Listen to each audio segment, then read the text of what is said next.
মিনার তাবুতে আবু জাহেলের কর্মীরা ঘোষণা দিয়েছিল, এলাকায় মোহাম্মদ নামে পাগল এসেছে। তারা মিলায়ে দেখে না, এই মহামানব কোনোদিন পাগল হতে পারে না, কারণ পাগলের চুলগুলো থাকে উস্কো খুস্কো।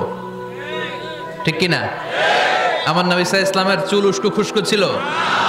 কত সুন্দর চুল আঁচড়ে রাখতেন, জাইতুনের তেল দিতেন, আতর ঢেলে মাথার শীতের মধ্যে ঢেলে দিতেন, কপাল বেয়ে বেয়ে পড়তো, আর যেখানে সেজদা দিতেন সেজদার জায়গা আতরের ঘ্রাণে আমোদ হয়ে যেত। হাতের তালুতে পারফিউম মাখতেন, আর মানুষের সাথে মুসাফা করলে যার সাথে মুসাফা তার হাতের সাথে নবীর ব্যবহৃত পারফিউমের ঘ্রাণ ছুটে যেত।